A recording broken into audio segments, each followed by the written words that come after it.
those that are not, they've got to be involved in the game. And a pleasant good afternoon to everyone out there in Irish Breakdown land. I am Vince D'Addario, and I'm the football analyst here at irishbreakdown.com. And with me, as always, is Brian Driscoll. He is the publisher at irishbreakdown.com. And we are going to talk today a little bit about the Brian Kelly press conference that just concluded. Well, it's actually just kind of why it's still going on. That's why we're a little late. We were trying to let it finish, and then we were trying to listen to some of those last questions, and then yeah.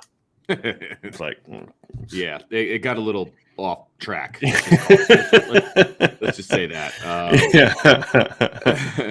Off message. Yeah. But so we're going to talk about some of the things that he brought up, and then we're going to talk about college football and kind of how things went down over the weekend. Dive into that a little bit more than we did last night during the Upon Further Review podcast. So let's start with you can call it breaking news if you want. It's not really breaking. It's just it's a confirmation. Look, Brian Kelly talking about Kyle Hamilton now after several weeks is saying it's a 6-week injury, which sounds completely different than the message he gave us last week, where it was it's completely different than the original message. Was that it's been a different message every week, and basically what he said today, Kyle Hamilton's not playing the regular season, which was funny is before the press conference, I was going to be like, I'll bet you Kyle Hamilton. And this is what I've heard from a couple people. That is, Kyle's going to not play the regular season, and he's not going to be cleared. And if they make the playoff, he'll play in the playoff. If they don't make the playoff, he's done. He's not going to play in Notre Dame anymore. So if they don't make the playoff, I don't think you're ever going to see Kyle Hamilton in Notre Dame uniform. I don't care to comment on that. It is what it is. My opinion of it is irrelevant because it's not going to change anything. So Kyle Hamilton is not going to play the rest of the regular season, according to Brian Kelly. So we're going to get a glimpse into the future. Yeah. So, it is what it is. I don't think it's necessarily – I'll say this, and the only thing I'm going to say about this, I don't think this is a situation that Kyle Hamilton doesn't want to play anymore, and I'll just leave it at that. Right. And there's a lot of other things that go into it, injury related and future related and, all those type of things. So, and he did obviously talk a lot about the safety position. The depth chart is out today. Ramon Henderson is listed as a backup cornerback on the depth chart. That's the exact same depth chart. Yeah. It is exact. I mean, literally, yes. It's the exact same depth chart as last week. It's a cut and paste. But Brian Kelly did say in the press conference that they are going to keep Ramon at safety. That's what he said today, which I think I was happy to hear that. I was concerned that they kind of move him back to corner and, but he's now a safety from what Brian Kelly said, the nickel safety kind of player. So, and he talked about just how comfortable he was and his length. And, I think that's one of the things that really, because Ramon's not necessarily a natural football player, he's so long that I think that really held him back a corner because he just couldn't.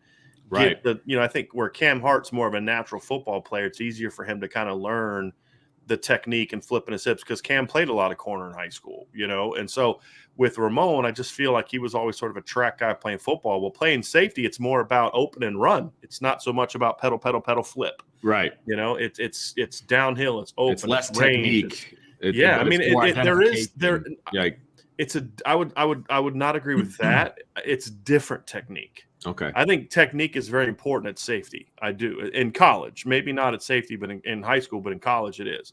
It's just a different type of technique that I think more fits his skill set and length and just that he's not a natural football player. So that was good to hear, Vince, that he's going to – because now all of a sudden, 3 weeks before, about a month ago, I'm looking at the safety depth chart next year and I'm like, oh – this ain't good. We had talked about Clarence Lewis potentially moving to safety. And I Ramon Henderson popping, do you think that's still a thing? I still think it might be a thing because I think they want to have 3 safeties. It just is going to depend on who steps up a corner this offseason. That's going to be the big thing. Right.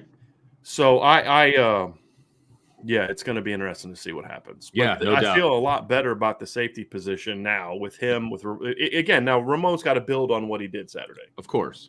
But look, he's a 6'1.5", 6'2", fast kid.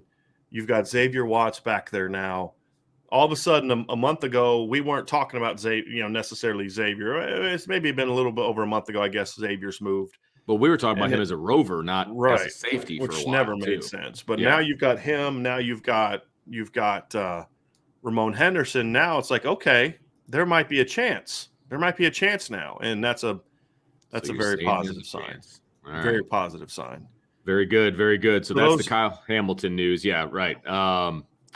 Then we talked about Ramon Henderson. Any other tidbits you want to get to? Yeah, there were several. Okay. So I want to talk a couple things. Number one, we'll do Georgia Tech last. Yep. But Coach Kelly did talk about the senior class and especially the fifth-year senior class, because you know what, we've talked about it before, but not often. There's a lot of players that are part of this team that signed with or committed to Notre Dame either before the 2016 season, during the 2016 season, or after the 2016 season, before they went out and proved they were a better team in 2017. I mean, the entire 2017 class. Avery Davis is part of that. You look at Drew White. You look at Myron Tungavaloa. You look at Jeremiah Wusu-Koromo was part of that. Obviously, he left last year. But we talked Bo Bauer. I already said, and then you look, because Bo Bauer is part of the 2018 class, but Bo Bauer committed to Notre Dame in 2016. He was one of those guys. Kevin Austin committed to Notre Dame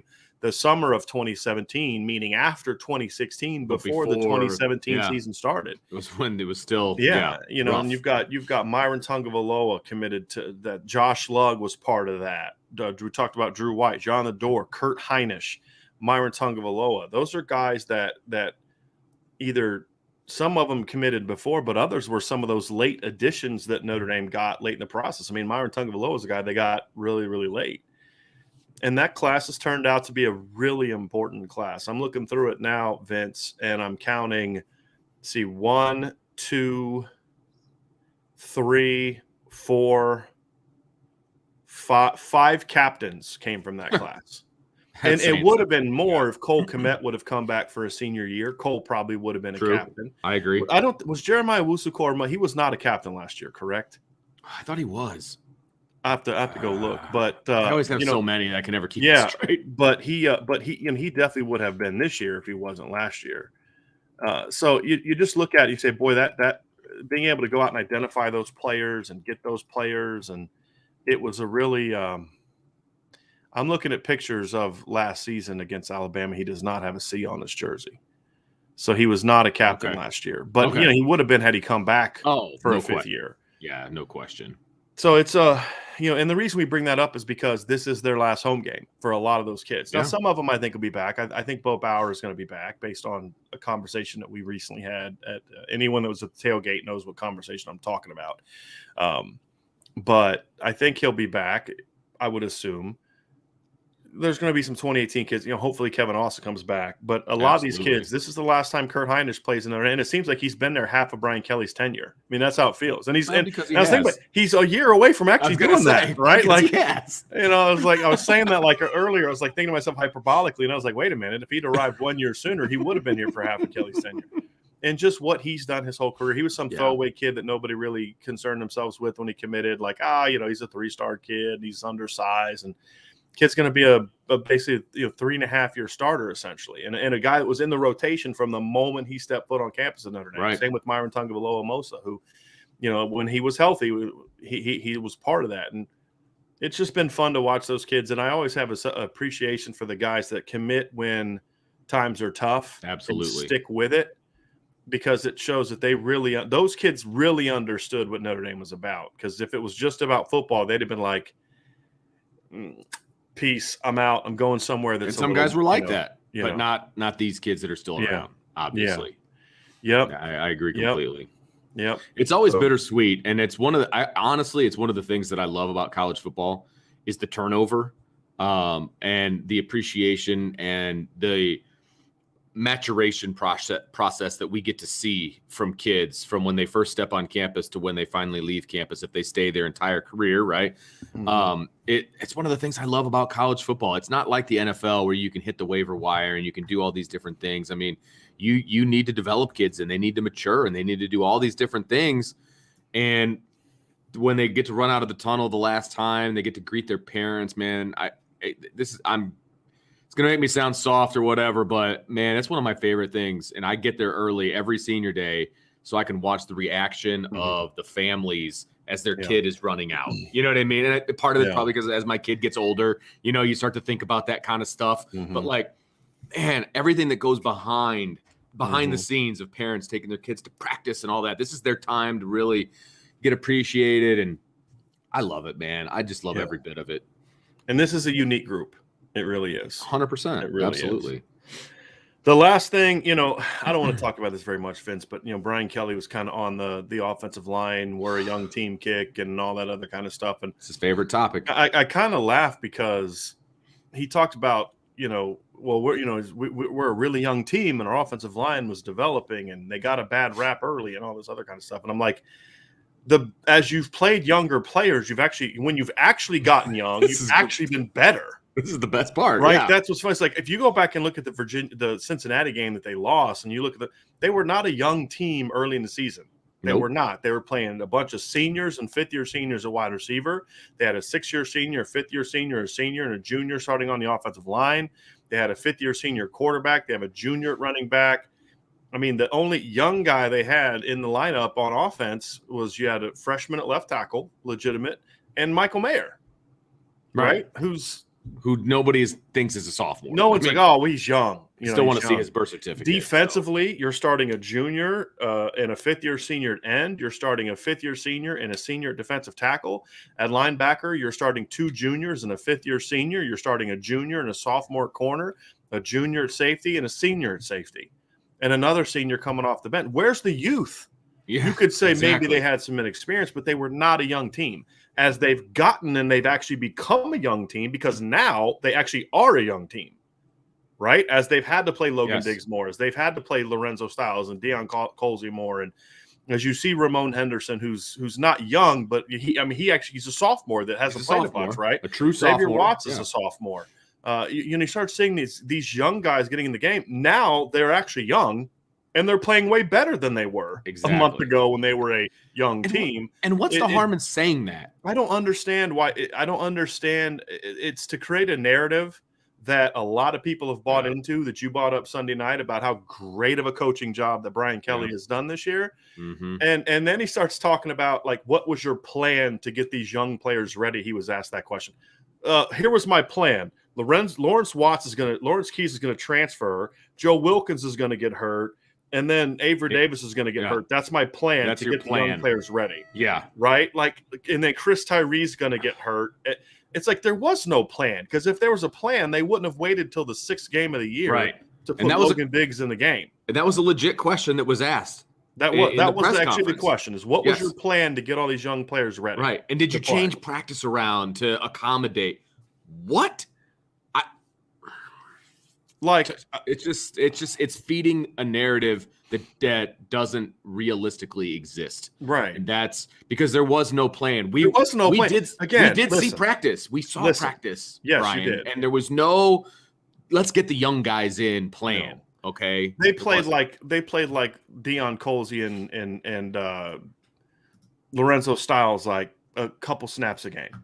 Right. And it was for breathers. It was exactly when they would run vertical routes. The guys would come off the field where they ended, and then those guys would come in for one play, and then they'd get those other guys back in. Logan Diggs played 0 snaps until Chris Tyree was hurt. What was your plan? Right. So again, if I'm going to believe this and I'm going to buy this narrative, then I have to be convinced that, man, we got lucky, because the moment we were ready to play Logan Diggs is exactly the moment that Chris Tyree got hurt. Right. That's what I'd have to believe. And I'm just not that naive. Right. And, he did not play a single snap of football until, I'm looking at it now, he didn't play a single snap of football till week 6 against Virginia Tech. And it was him and Estime rotating in with the third group when we were there. And it was primarily freshmen. It was Buckner and Estime and, it was all those guys, and they were all rotating on the third team. Yeah. The third team doesn't get reps, they get Lorenzo Styles played 1, 7, 1, 5, 8, and 3 snaps this season before he was forced into action. Right. Yeah. Deion Colsey, actually, he played more. He got 12 snaps against Cincinnati, but again, that was because that was the game Joe Wilkins got hurt. Right. So yeah, it's frustrating to me. I don't understand why you can't just be honest. right. Like, Hey, you know look, you know what? what? I'm proud of my coaches for getting the guys ready when they had to. Next man up. They're playing great. Because look, it can be a totally positive thing that yes, the young guys are playing now, and we coached them up to get to that point. You know, now that you had to, right. that's okay. Right. That's positive to me. Right. Stop beating this narrative, this drum of them being young the whole time. Right. Right. Because and again, in some ways, like, hey, you know what? Like Chris O'Leary, for example, 26-year-old assistant coach. He's blessed to the end of the season with an All-American, and 2 seniors who've played a lot of football. Yes, right. And one of the seniors isn't playing well. The other senior, DJ Brown, is been started off rough. I mean, rough first couple games, and has really grown into he's playing good football right now.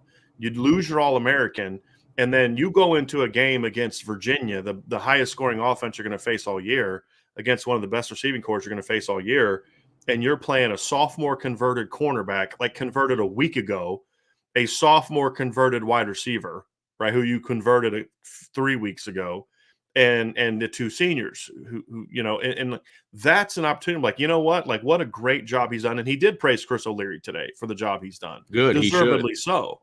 But like, that's a situation you could be lifting up and saying, hey, look, we're really young, and he went out there this weekend and did a great job getting our guys ready to play.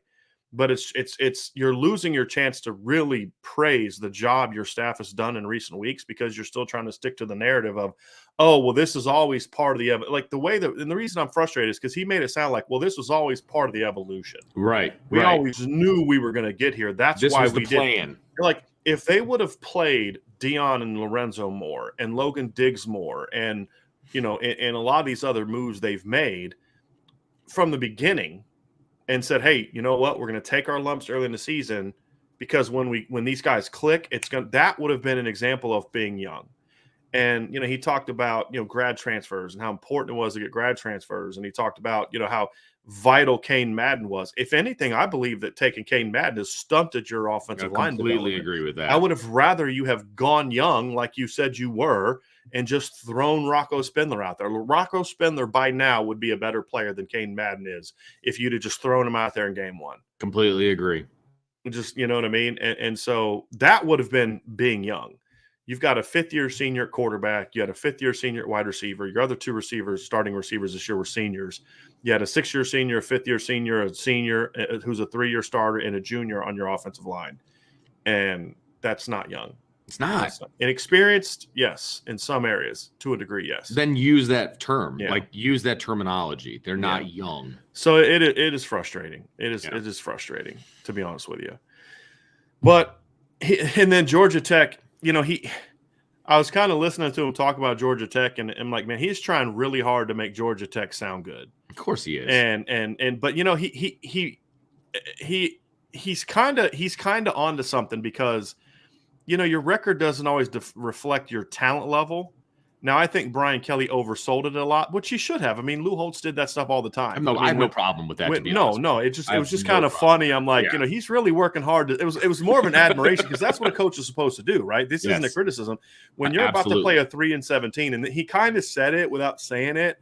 When you're playing a 3-7 team, it is hard to get your players locked in when they're really good, because they're 3-7. Yep. And he made a point, like, they're better than their talent. Their talent is better than their record.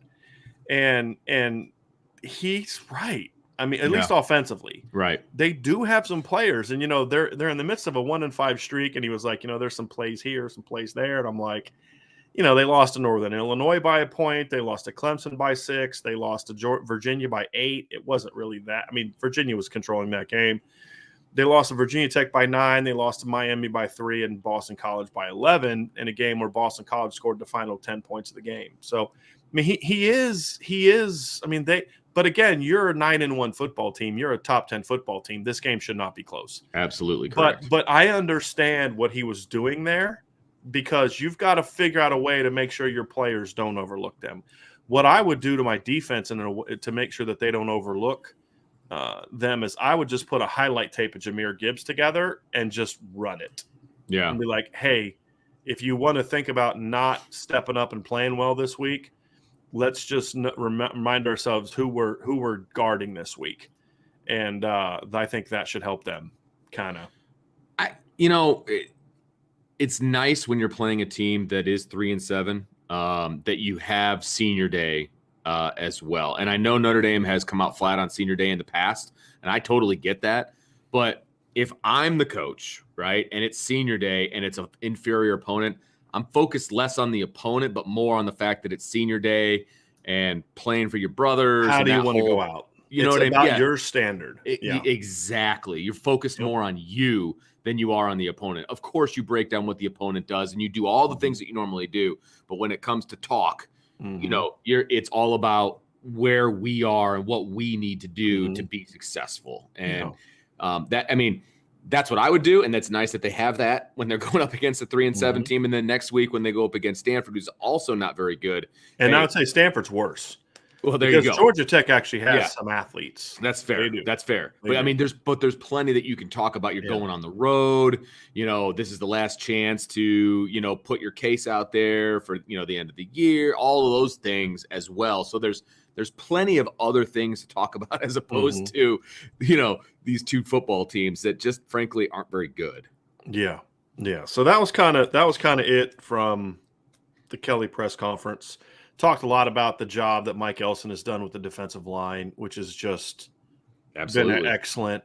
Talked about how they didn't have Myron this week, and then Alexander Ahrensberger's banged up, so you've got to move Riley Mills outside. Nana, who was sick all week, steps up, and it's like what we've said, that whole next man in thing. No position has shown what that's supposed to look like, the job Mike Elson's done. And it's not just year to year, because to me, the funny thing is, it's like this team seems to do better when they have to throw a new person in there in the middle of a week, as opposed to having a whole offseason to get ready with new people, right? Apparently that's harder for Brian Kelly. But when you look at the job Mike Elson done, yes, he's lost Jerry Tiller and replaced him, and lost like Warren Kareem and replacement and loss. But it's also, there's been times where they've lost those guys during the season.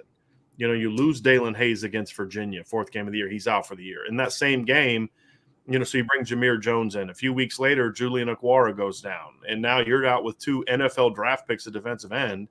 And Khalid Kareem's got a banged up shoulder. He missed a little bit of time. And you don't miss a beat, because now Jameer Jones steps into the mix and Justin Adamiola steps into the mix and plays. And it's really been fun to watch that develop, or it's just kind of like, after a while, you kind of stop paying attention to who's in the game, because you just know that for the most part, they're going to be good. Well, and I hope that, and I'm seeing a little bit in the chat. I know Matt D respects what Mike Elston does, but I hope Notre Dame fans understand how important he has been to this staff, and how lucky Notre Dame is that he has stuck around, because he could have written his ticket to be a defensive coordinator elsewhere, to move on and potentially be a head coach by now, to be honest. But he enjoys what his role is, and he's a family-oriented guy, and he wants, his kids to grow up in the same place. And look, Brian, better than anybody, in college football, to have stability like that is borderline impossible. Yeah. I mean, and so the fact that Mike Elson has made the decision to stay over overtures from other places, because not just his love for Notre Dame, but he's thought about, how's this going to impact my family, my 3 daughters, my wife, and I respect that a ton. It is hard to juggle being a parent. I struggled to just be a husband when I was coaching. Yeah, I mean, I absolutely. wasn't good at it. I was a really good coach and not a real good husband. Mike Elson has to juggle being a coach at Notre Dame with being a husband and a father to 3 girls. And it's just like little things, like there was something where he couldn't be at one of his daughter's dances, so Kurt Hinish takes her to the dance. Right. Like that family kind of atmosphere that awesome. he's built. He's got his players. I had a parent of a Notre Dame player who didn't play the defensive line who said this to me. He goes, Mike Elston has his players over his house as much as the NCAA allows them. Like that's kind of how it is. And he said in an envious manner. He's like, my kid's never been to his position coach's house, right? Ever. Well, and the defensive line, I think, went to like a recital for his daughters at one point, had signs and the whole thing. Like, that's huge, man. Like that tells you right there, because those guys, look, Notre Dame football players and football players everywhere, they got a lot going on their plate. Yes. Okay. And to take time out to go hang with your position coach's family. Right. And like, that's huge. That speaks volumes to me. Right. It really does. Right. So anyway, so he did talk about that, and somebody said, the job Mike Elson's done this year, and Kelly's response was really good. Because Mike Elson does a really good job every year. Yeah. He wasn't saying it like in a dickish kind of manner. Like, he wasn't saying it like to insult the person. He was just like, it wasn't like this year. It wasn't like that. But it was kind of funny where he gets like that. Kelly gets that smirk on his face, like, Mike Elson does good job every year. It's like, okay. It's what it is. Good point. That's great. That's fantastic. So that was enough from today's press conference, but it's going to be fun to watch the senior class kind of go out. It will be a bang. We do have a super chat here. Hulk Strongest with a super chat. Thank you for that. He said, how good would this defense be if Jeremiah Wusu-Koramoah stayed? I mean, look, you bring back the Buckus Award winner, the defense gets better. In a defense that attacks more than last year's defense. I mean, yes, they would have been much better. And that's saying something, because they're on par with, you mentioned the points per game in last night's podcast, that they're kind of getting back to where they were last year and the year before, et cetera. It would have been an even better, so no question. I mean, again, you have Kyle Hamilton 1 year better, and we saw what he did when he was healthy. And then you add JOK to that. Yeah. Because the points are about on point. Yards per game, they're about 20 yards more than they were last year, but they're 0.3 lower in yards per play, because this offense has been less ball control than last year. Right. So there's more plays. That's why they have more yards. I would also argue part of that is because they've played better teams. So, this defense would have been really good with Jeremiah, and it would have made losing Kyle Hamilton sting a little bit less as well. But I think there's been a lot of games where like Jeremiah would have helped, but it wouldn't have mattered a ton, like Wisconsin, that kind of thing. Like Navy, Virginia, right, without Brendan Armstrong. But like, it would have been really nice to have him against North Carolina. Absolutely. Right? I mean, no question. And it would have been really nice to have him even against USC to a degree. And so, there's been times when, and of course it would have been nice to have him in the postseason. Well, because I think that JOK erases some of that, the rush yards that those teams got, and I realize it was a little bit more scheme than anything else with the 3 down and everybody, but I still think Jeremiah Wusu-Koramoah erases some of that, and it's not as glaring. It'd have been interesting to see how Freeman would have used him.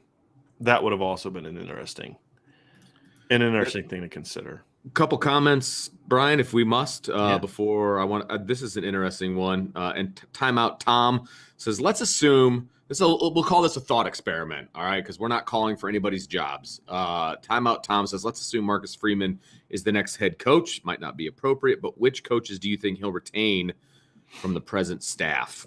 I think he'll want to, I think he'll want to retain the entire defensive staff. I think that's fair. I think that he picked Chris O'Leary. Him and Mike Mickens coached together before. And him and Mike Elston clearly get along. That's what I've been told. Yeah. I've been told that he relies a lot on Coach Elston. There's actually was 2 games this year where I was told, and this isn't told by someone connected to Mike Elston. It's not spin for Mike Elston. I've been told by a couple different people that at times this year, like Coach Freeman and Coach Elston were like this when it came to putting a game plan together for a couple different games, to the point where because what can happen with a young coach like Marcus Freeman, and this is a general comment, not a Marcus Freeman comment, it's a general comment. A lot of young coaches kind of think they have all the answers. Oh, absolutely. And raise your hand if you were a young coach who thought you were smarter than everybody in the room. Okay. And I think it says a lot about Marcus Freeman that he's had a lot of success at a very early age. And to still have the humility to say, how can this coach help me? How can that coach help me? What can I learn from this person around him? I think speaks volumes about him. But then also, again, it speaks about the kind of program he came up in as a player at Ohio State under Jim Tressel. And so to me, I think that has been a part of it. And I think there is a good connection there. I would imagine that either Mickens or Elston would have a chance to be coordinators, if not co-coordinators, or if Elston was just the coordinator, I would imagine that would be part of it.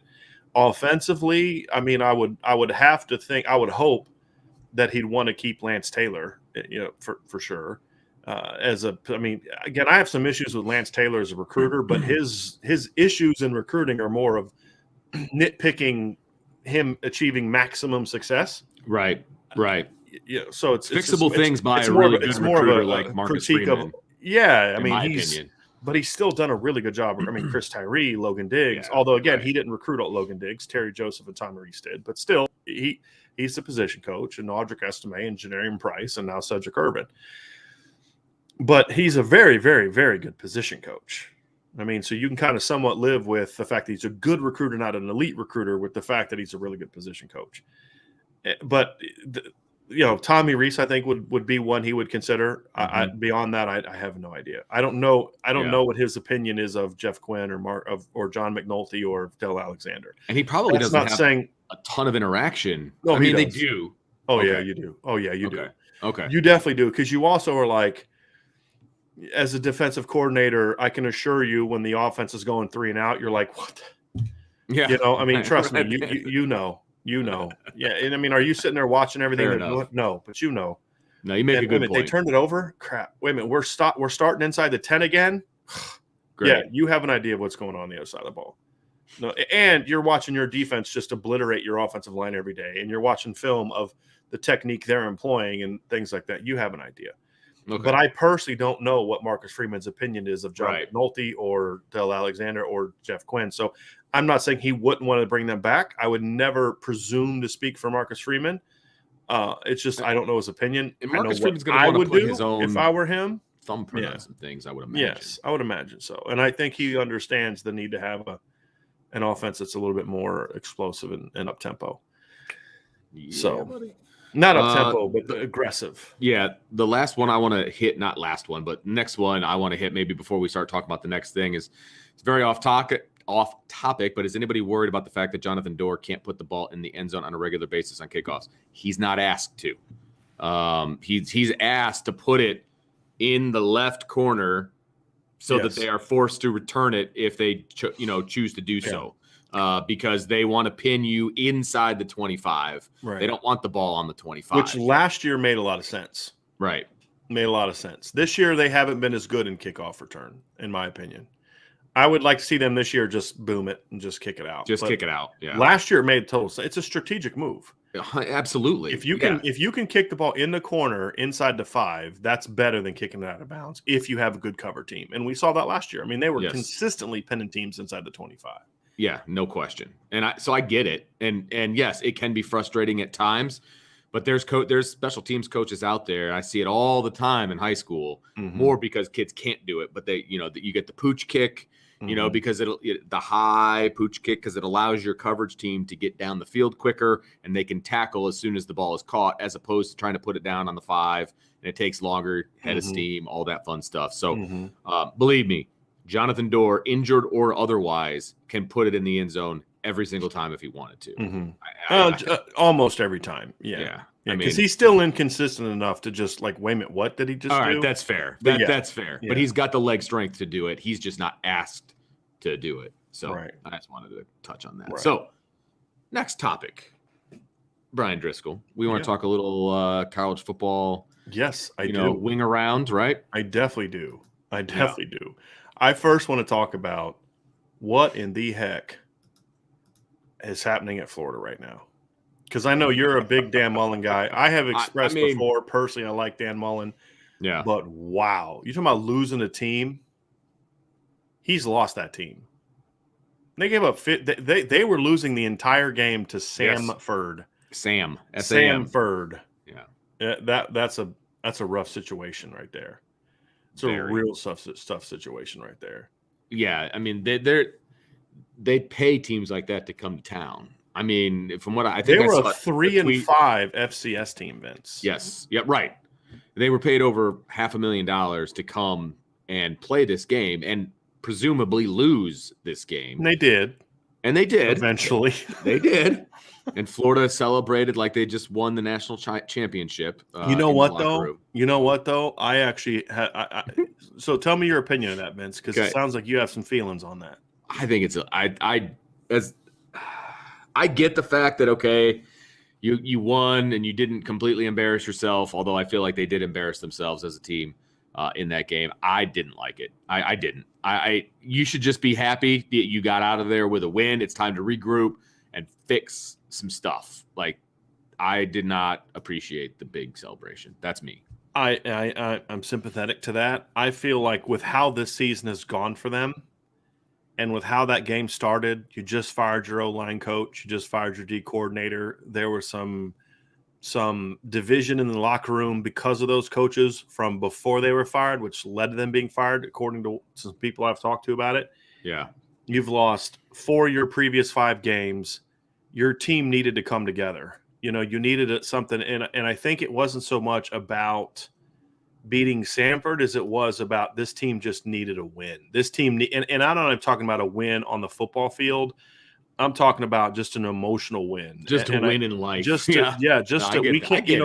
We came together as a team and scored 35 points in the second half and won this game, and I think it was more of a celebration of the week they had gotten through. I actually think that's something that could be a springboard for them emotionally. Now they have to.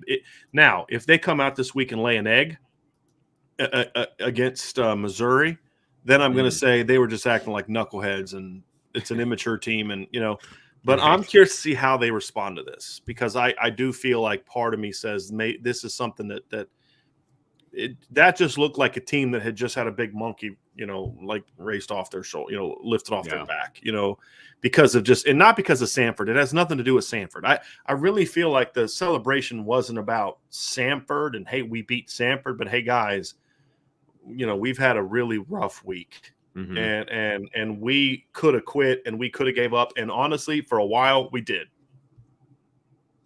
And they rallied back and made plays and did what they needed to do. And, I think that's kind of where, for me, it came from, because this team wasn't, I'm looking at now, it was like they were down 42-28 at one point in time. And then it was a rough deal, man. And yeah, so I understand where you're coming from, Vince. I just kind of felt like that really wasn't so much about Samford as it was about hey guys, we came together and we did what we needed to do. But that was but still though, the point that they got to, the reason they got to that point, to me, is problematic for Dan Mullen. Oh yeah, because he really has just not. He's not done what I thought that was an absolute grand slam home run hire. I did, and it's been rough. It's been really, really rough. Yes. Did you watch any of the Georgia-Tennessee game? I did not. No. I'm curious to see if you go back and watch it. I thought Tennessee moved the ball well early. By the middle of the second quarter, Tennessee was down their top 3 receivers and didn't do anything after that. Well, but they were moving early. But I tell you, I liked how Georgia battled. I was impressed with how Georgia played. Their offense is still super vulnerable to me. It's not great. I'm curious how they're going to play against Alabama. But that was interesting. There was at one point on Saturday, and I tweeted this out. It was Alabama, Florida, and who was the other team that was losing? Was it Oklahoma? Maybe. I forget Probably. who it was. I mean, they did lose. Yeah, but it was like 3 of those. I'd have to find the tweet, but like they were all losing, and it was just like, this is kind of weird. It was a really weird weekend. Did you watch the Michigan Penn State game? I swear, James Franklin, that freaking guy. I tell you what, man. I did watch that game, and when he went for the fake field goal on 4th and 2 from the 4-yard line, and the manner in which they ran it, and the execution of it. I mean, you want to talk about putting your kicker in a precarious position and a potential opportunity to die. That's what they did, and it was ugly. It was first of all, I don't like the decision. I don't like the play call at all. Well, no matter what the fake is, okay. But the execution of it, the drawing up of it, the actual play itself, I thought was terrible. They are a super finesse football team. Yeah, they are on offense. They are not a physical offense. No, and that has surprised me. They are a pass happy, get it outside, not physical at the point of attack team. they can't run the ball at all. And Michigan was down. They didn't have their, Blake Corum didn't play. And Michigan ran well on them, in my opinion. Hassan Haskins, Penn State should have won that game. Here's my question for you, Vince. Here's the question that I wanted to pose. At this point in time, is James Franklin got to be more concerned with keeping his job at Penn State than he is taking another one? No, I'm serious about this. Yeah. I'm not trying to be flippant. This is what I want to and I'm curious what people think is, listen, if they play Rutgers this weekend at home, I assume they're going to win that one. Then they play at Michigan State. Okay. Does anyone actually think that, now again, it's USC, they may do all types of dumb things. I just think their new AD is not an idiot.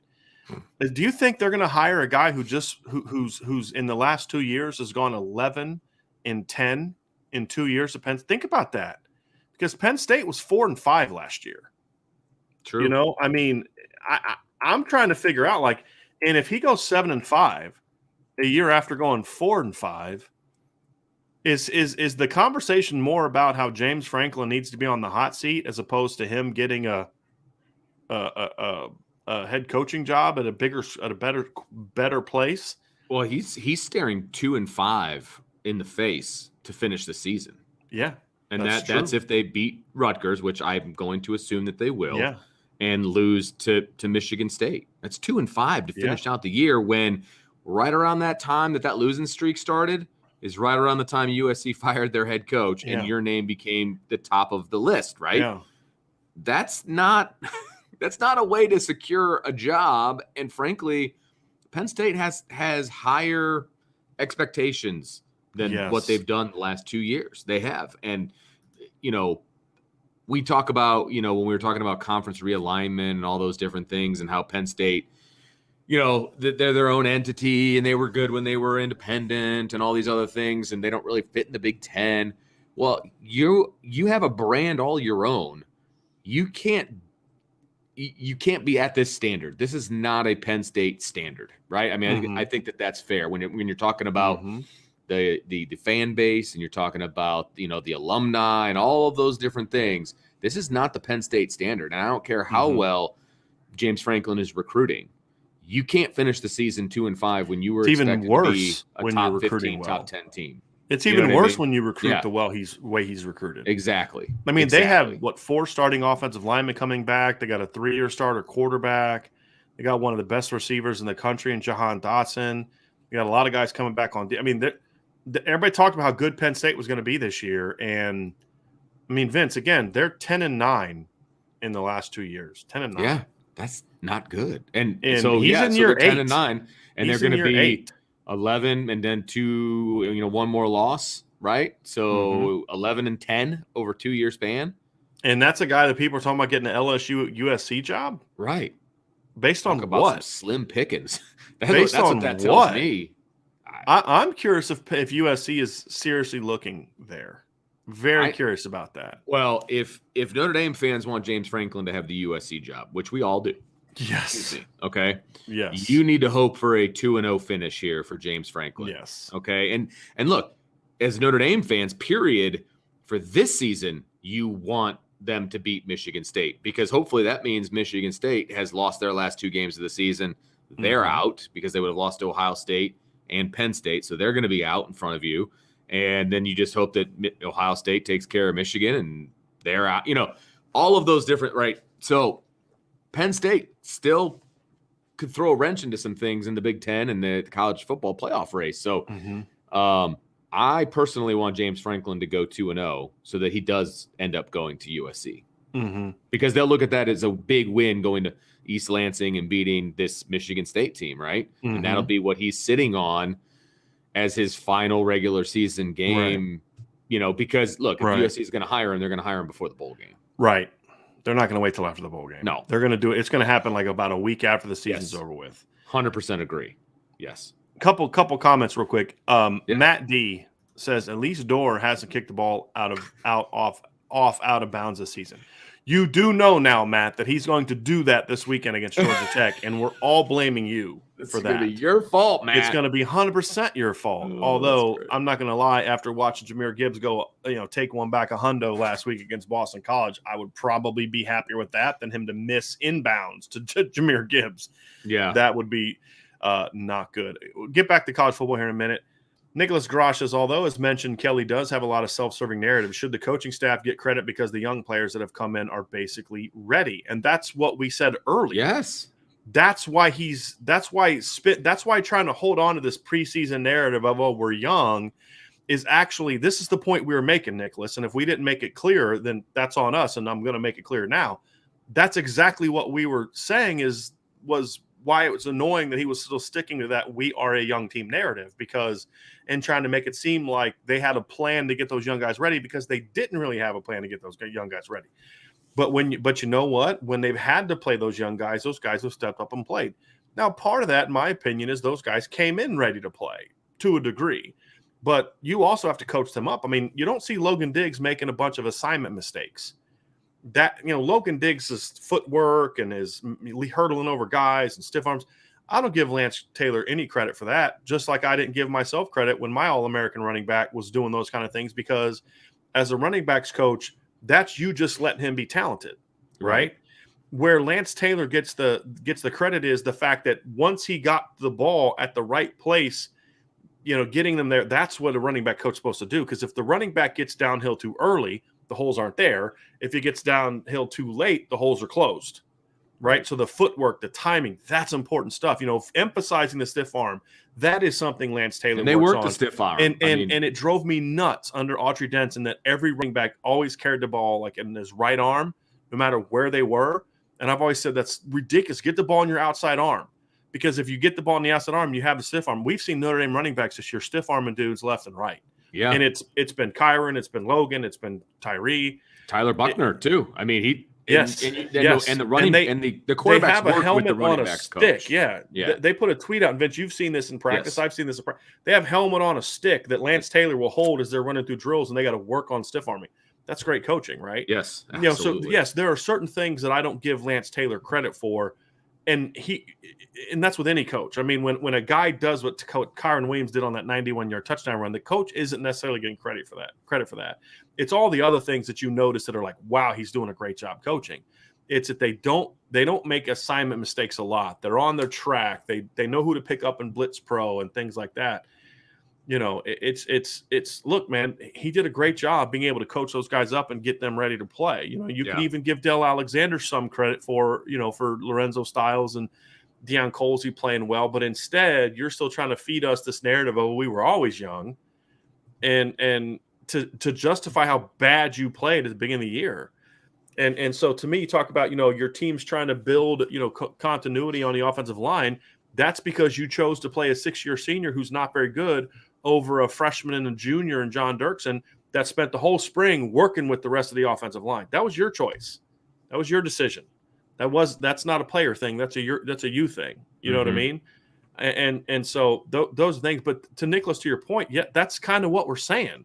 Yeah. That's why we brought up the job that Chris O'Leary's done. When you think about what he started with and what he's working with now, as a 26, 27-year-old assistant coach who'd never been a division, who'd never coached above the D2 level as a full-time coach, that's a heck of a job. That's assistant coach of the year. That's a heck of a job, right? Yeah, no question. And so, I mean, that's the conversation we should be having.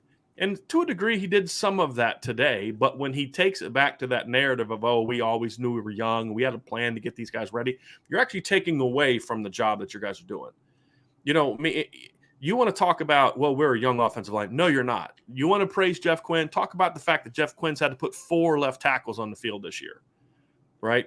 2 of them were true freshmen. One was a redshirt, and the other 2 were redshirt freshmen.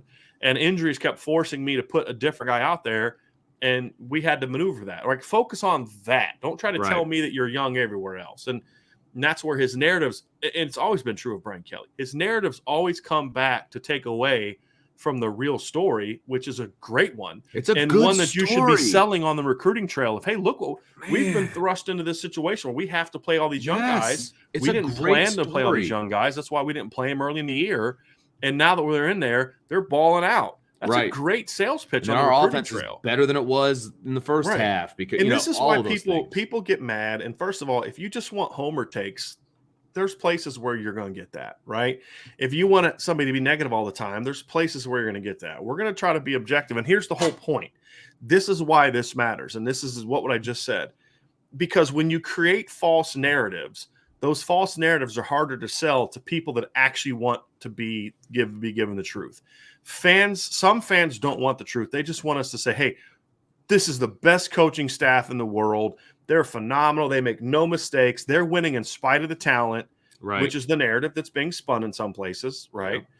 Yep. And that does not move the needle with an 18, 17, 16-year-old who's trying to decide. So basically if I go there, the coaches are going to get all the credit and I'm not going to get any. Or in the case of, this narrative of, oh, we're really young. So wait a minute. So if I'm a junior or senior and I haven't played a lot, I'm going to be considered. I mean, there's all these negative types of narratives as opposed to the real story, which is they have had a lot of injuries this season that have thrust them into situations where they've had to play younger guys, and they got those younger guys ready to play. And that should be the narrative. Hey, we started off as a veteran team. We had a lot of seniors in our lineup. And now we are genuinely a young football team. Yes. I mean, genuinely a young football team. We weren't prepared to play these guys, but my coaching staff has done an amazing job getting those guys ready to be the next man in. And it just says a lot about our coaching staff. And it's a great sales pitch. It's so easy. I don't get it. I don't get it. We got a super chat down here. Corey, because there's another football game I want to get to. Okay. Corey D with a super chat. I would love to see Riley or Barnes replacing Lewis during the offseason at corner. Lewis would make a good safety. Any word on this happening? It's too early for that, other than what we've said, which is the staff is going to be taking a look at that in the offseason. They may not end up going that route, but I'm confident that the staff is going to consider a lot of different options at corner. Yeah, and it's clear that they're open. They're open to options because they're doing it mid-season. Which I appreciate. If they weren't open to that, they would not have looked at Ramon Henderson and moving him to safety. Agreed. It would have been say, hey, look, get DJ and Houston and KJ, and this is our guys. Let's get the freshmen ready. It's like, hey, you know what? Ramon's too athletic to not be playing better. Yeah, let's give him a shot over here and see what he's going to do. So I don't think that they're thinking about that right now. I think they thought about it during the season and they decided Clarence best helps us in 2021 at corner. They'll readdress that in the offseason, and they may still decide Clarence helps us best right now at corner. It just depends on how some other guys do and who stays and all those kind of things. Absolutely. So, to me, that's kind of how, that's kind of where it gets down to. So, yeah, it's a little bit frustrating. And I'm going to address a question here, Vince, about there's somebody I've never seen before. Yeah, like jumping on the Jeff Quinn. Yep. Bandwagon. So we'll get on. It was an original. The original question was about Kane Madden, and another service talked about how bad he was. Yes. He says, "Is Kane Madden as horrible as Mike Goolsby says?" So I've had some conversation with Mike Goolsby off the record. I like Mike. I've never watched a single show he's done. I like Mike. Personally, I've had some real good. He's come to me and kind of push back on things I've said, and we've had some good football conversations. I like Mike. I don't know what he said about Caden Madden, but if he says that he wasn't good, then we would. I can't say that I agree with Mike because I don't know what Mike said. If the summary of what he said was Kane Madden's not very good, then yes, I agree with Mike. Right. But I can't. I get nervous about responding to something that someone said if I don't have a direct quote or if I didn't hear it. So I can't say that. And then Andrew said, and adding on to the offensive line was fantastic last year. What's happened? Just guys graduating and poor recruiting 2017 to 19. I mean, okay, so it's the guy that recruited most of those years was the guy that's there now. The 2017 recruiting class had Robert Hainsey, Aaron Banks, and Josh Lugg. I don't think we can blame that on recruiting. To me, it talked about there's been a lot of fantastic years. I would say I would encourage you to kind of read some of the things we've put on the Irish Breakdown message board about that we addressed a while here. I don't really care to get into that, but I don't think the offensive lines were that good in 2018. He was a walk-on. He was a walk-on at Marshall. Right. And you know, I can't really say that. Like that sounds disrespectful. Like I don't like that term. And you know who called me out on that? Quentin Nelson. True story. I said something about Zeke Correll, and I meant it as a compliment. I said something on Twitter about I thought Zeke Correll looked like a walk-on, but he was playing like really well. And I was trying to compliment how well he was playing for a smaller guy. And Q DM'd me and was like, that's a disrespect. He's like, I expect better from you. That's a he called me out on it, right? It's a disrespectful comment. This is when Q was in the NFL, right? No, yes, this is he had left Notre Dame. Yeah. And because I think it was during Zeke's freshman or sophomore year, like freshman year. And he was like, I expect better from you. And those walk-ons worked their butts off. And I was like, I didn't mean it like that, which he understood. But it kind of hit me like, he's kind of right. Like, it's like you use walk-on as a pejorative.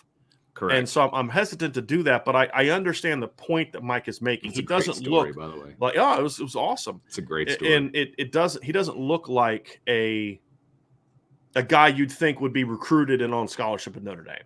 Agreed. And that's why he wasn't. And that was kind of things we had said this summer about it. He's not, that's why I said I would have rather seen them develop Dirksen, develop.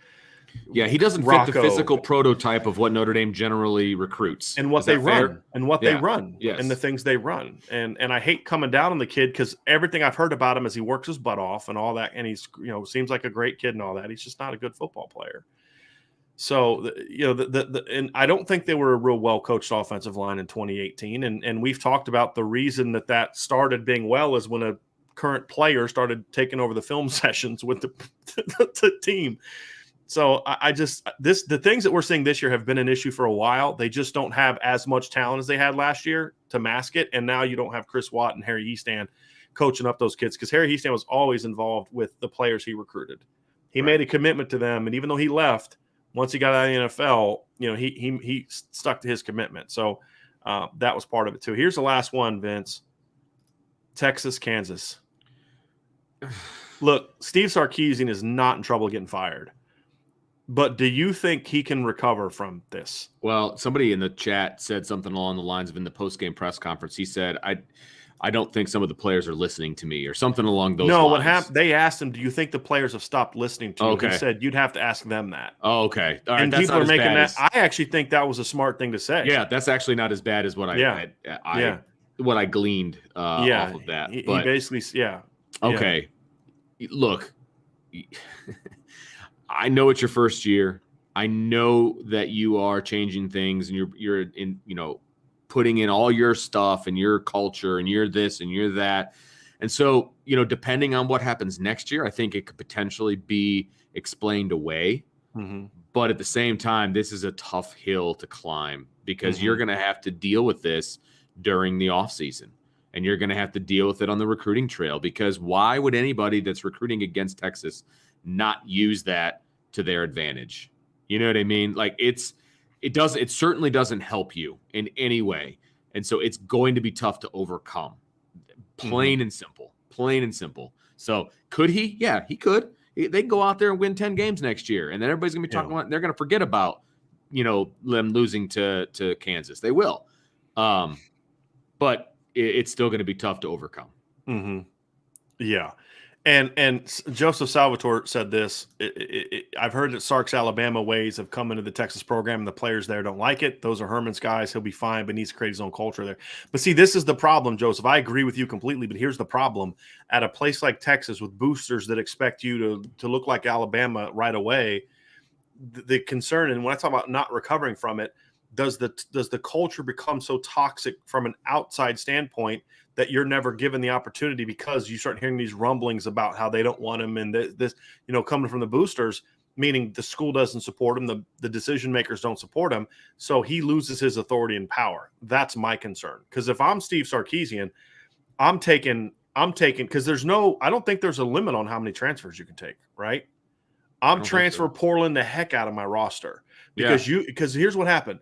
Mike Norvell did not do enough of that his first 2 years. And because they're still in I thought it'd be better this year, but there's still too many of those guys around.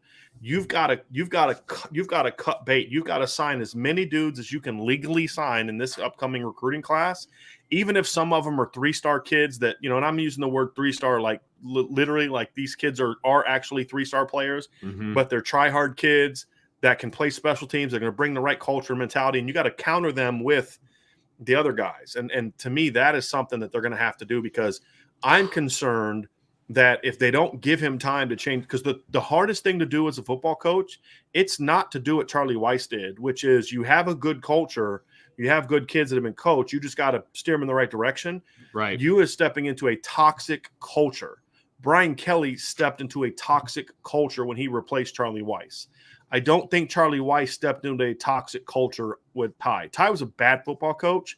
I don't think Ty created a toxic culture, because I think the players respected Ty. No, I agree with that. He just was a bad coach. Yeah. So Charlie stepped into a different situation. Charlie's left a toxic culture because of the coaches he hired. Tenuta, Corbin Brown. I mean, there was a lot of crazy stuff that went on under Charlie's tenure. He has Brian Polian on staff, and he's constantly demeaning him and undermining him in front of the play. I mean, there was so much stuff going on under Charlie that Brian Kelly inherited a toxic culture.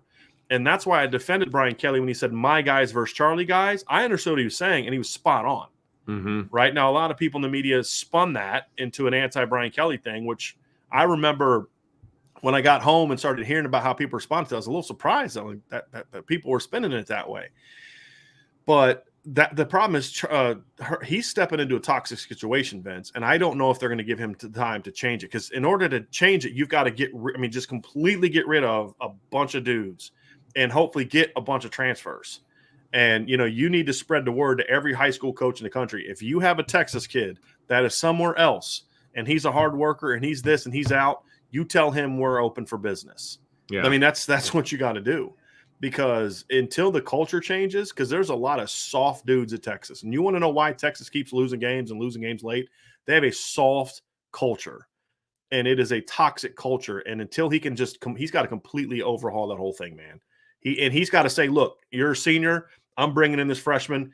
I'm just telling you right now, he's starting over you, because you know that, hey, you're not working. You got a crappy attitude. You're not starting next year.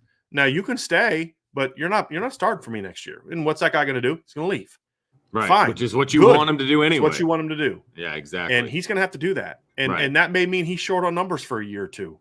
That's okay. Recruit your type of kids. Bring in grad transfers or no more transfers going to fit what you want to do. You know what I mean? And look, man. And look, you don't think Nick Saban's going to try to say, hey, look, I got this backup kid who's not going to play. I'd like to free it up for this 5-star recruit. Why don't you go play over at Texas? You know what I mean? Come on in. That's right. Here's the burnt orange carpet on the way in. Come on in. Yeah, it's a rough spot. Do you got to take off, Vince, or you got time for a little bit more? Yeah, the bell's going to ring here in a second. But somebody asked if Jack Cohn has another year of eligibility. He does not. So I have. No. We've talked about this before. Yeah, it's been a while. Right. I asked someone at Notre Dame. I finally got someone at Notre Dame to give me point blank answer, and they said no. So okay. Jack Cohn played 3 years at Wisconsin. Last year he did not play what would have been his senior year. So basically he could have got a medical to play this year. Right. You can't take a medical and a COVID year in the same year. You can only get one. So like that 1 year of COVID and medical does not count as 2 extra years.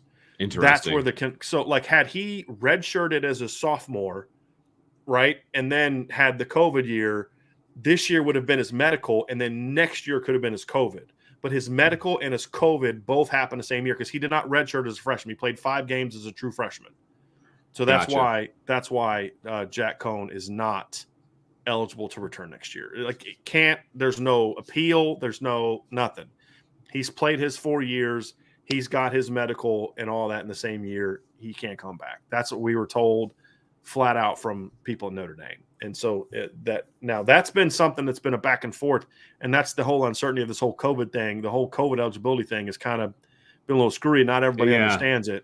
Right. So I think there was some uncertainty at first with some that thought he could maybe have an extra year. But you can't get 2 years out of one. Is basically how it goes. And I believe this year there was you could have more than 85 scholarships, and I believe that goes back to 85. Correct. For next now there season. is some talk that they may slowly work that back. Okay, but I don't think the NCAA is going to end up doing that. Okay. Because there's a lot of schools that don't want that because they can't afford the 5 extra. I mean, there's a lot of lower level schools, not Power 5 schools, but there's a lot of lower level schools that are still financially struggling. Because what happened is a lot of colleges were living outside their means.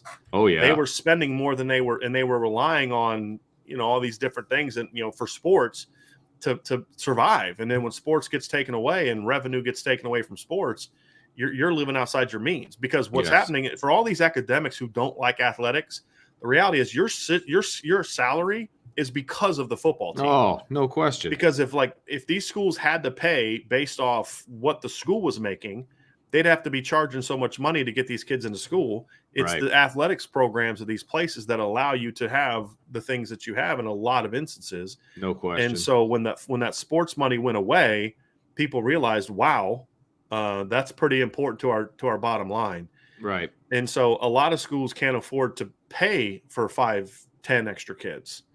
And so that makes it a little bit unique. But it's going to see how some of these teams are going to go from super veteran this year to super young next year. It's going to be Toledo really, for that, Matt, as an example. Pitt's got like a lot of 5th and 6th year guys. Right. So it's going to be really interesting to see how that stuff plays out. So, now I got to go to class. So that's it, man. So everybody, we may chat a little bit more about this tomorrow, but a lot of wild games this weekend. We'll have our show tomorrow night. Tomorrow Tuesday, 12:30. We'll have our normal preview of Notre Dame's offense against Georgia Tech's defense, and then tomorrow night we will have our about 20 minutes after the start of the college football playoff rankings. We will be on explaining where Notre Dame is and give our thoughts on that. And then a reminder that Wednesday we are doing there you go right there. We're doing a Thanksgiving drive.